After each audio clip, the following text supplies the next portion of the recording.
우리가 함께 볼 하나님의 말씀은 사무엘상 30장입니다. 사무엘상 30장 23절부터 25절까지의 말씀입니다.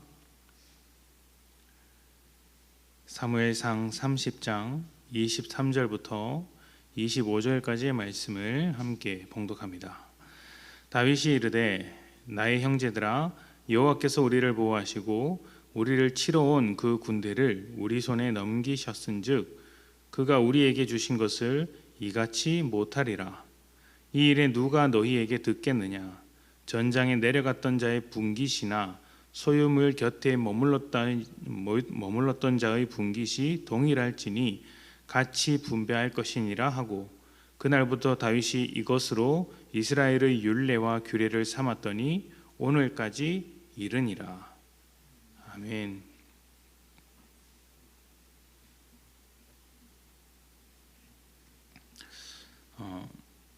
다윗과 일행들이 성읍을 비운 사이에 아말렉 사람들이 쳐들어와서 성을 불태우고 성 안에 많은 사람들과 가축들을 잡아갔습니다. 다윗이 성읍으로 돌아왔을 때 그 상황이 너무 좋지 않아서 다윗을 따르던 사람들은 다윗을 원망했고 돌로 쳐서 죽이려고까지 했습니다. 아주 위험한 상황에서 다윗은 하나님을 붙잡았고 하나님께서는 승리라는 약속을 해 주셨습니다.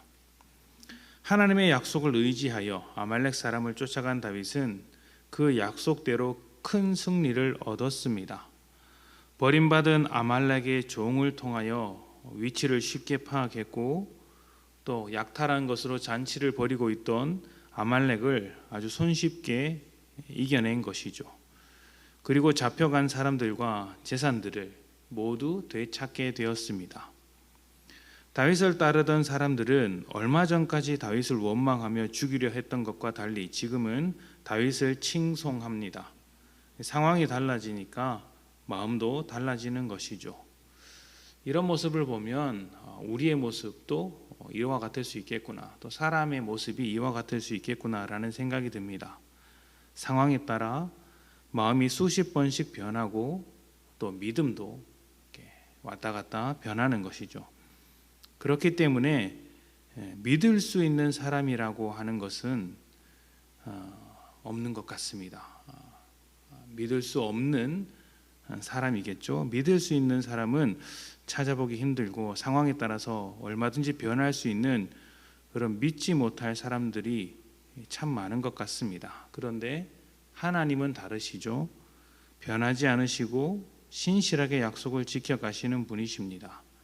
어쩌면 다윗의 인생이란 이렇게 하나님은 믿을 만한 분이다, 신실하신 분이다, 자기의 약속을 지키시는 분이다라는 것을 배워가는 인생일지도 모르겠습니다. 다윗을 칭찬하는 사람들이 전쟁에서 승리하여 되찾은 물건들을 다윗의 전리품이라고 이야기했습니다.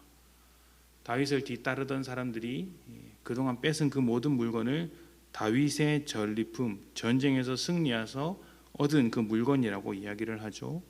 그런데 이 말은 전쟁을 이끈 다윗을 칭찬하는 말이기도 하지만 사실은 그 사람들의 탐욕이 묻어있는 말이기도 합니다. 왜냐하면 전리품이라고 말하는 물건들은 사실 다윗과 그 일행들이 다 빼앗겼던 물건이기 때문입니다. 원래 주인이 있다는 말이겠죠. 그렇다면 주인에게 물건을 돌려주어야 합니다. 특히 이스라엘 사람들의 물건이 아닙니까?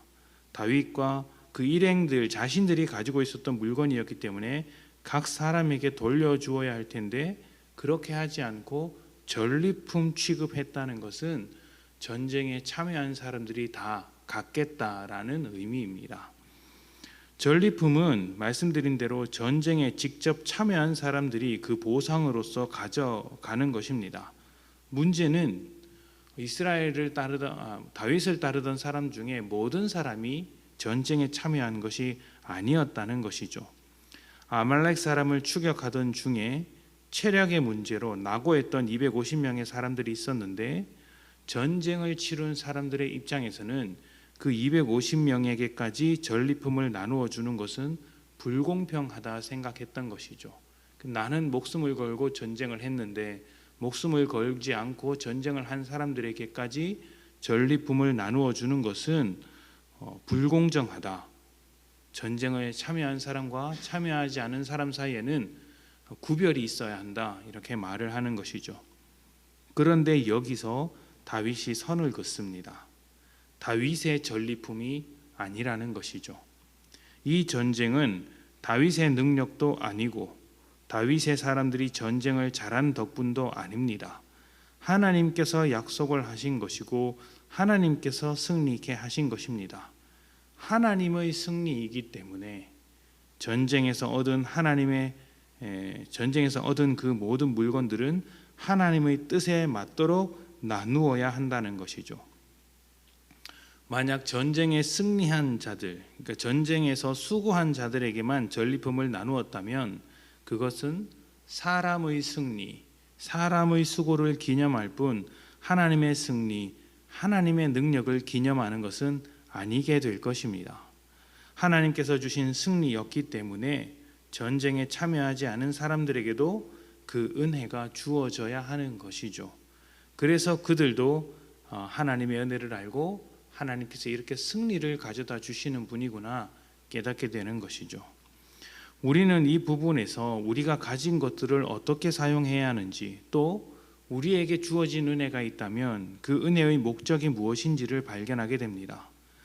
우리가 가진 것이 하나님으로부터 온 하나님의 것임을 인정한다면 우리가 가진 것은 그것을 주신 하나님을 드러내기 위하여, 또 하나님의 은혜와 통치, 하나님의 사랑을 드러내기 위하여 사용해야 하는 것이죠. 그래서 우리가 가진 것으로 베풀고 나누고 은혜를 끼쳐야 하는 것입니다. 내 것이고 내 승리라면 베풀지 못합니다. 내 것인데 어떻게 아까워서 주겠습니까? 하나님의 것으로 인정할 때 가능한 문제죠.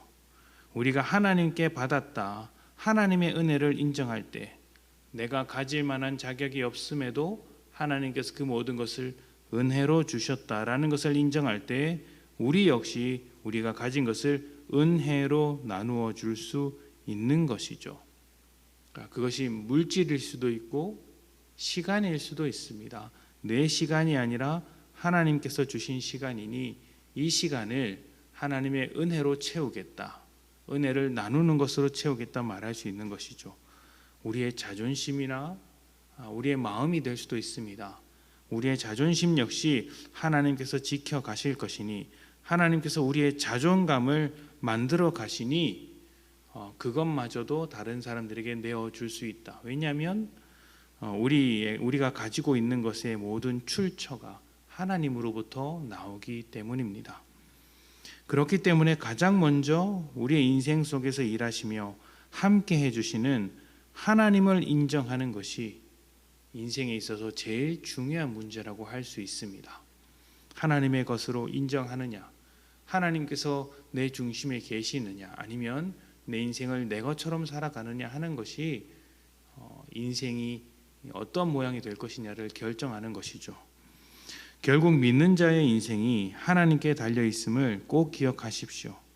이것을 기억하는 사람은 인생이 잘 풀릴 때 하나님의 은혜를 고백하며 감사할 수 있고, 또 인생이 잘 풀리지 않을 때도 하나님의 은혜와 일하심을 기대하며 소망을 품을 수 있습니다. 그렇게 되면 우리의 범위, 그러니까 우리 생각의 범위, 우리의 마음의 범위를 넘어서 언제나 세상 속에 하나님의 은혜를 전할 수 있게 되며 또 그렇게 예수 그리스도의 증인으로 살아갈 수 있는 것입니다. 내 상황이 좋을 때만 주님의 증인이 되는 것이 아니라 좋지 않을 때에도 은혜 되시는 하나님, 내 인생의 주인 되시는 하나님을 고백하며 증인으로 살아갈 수 있는 것이죠. 그러니까 내 인생의 상황의 문제가 아니라, 잘 풀리고 안 풀리고의 문제가 아니라 사실은 하나님께서 우리 중심에 계시느냐 계시지 않느냐의 문제라는 것입니다. 여러분과 함께 하시기를 기뻐하시는 하나님께서 여러분의 인생을 만들어 가시며 사용하시기를 원하십니다. 다윗처럼 하나님께 묻는 인생이 되어서 하나님의 왕, 하나님의 증인, 하나님의 사람으로서 살아가시기를 축복합니다.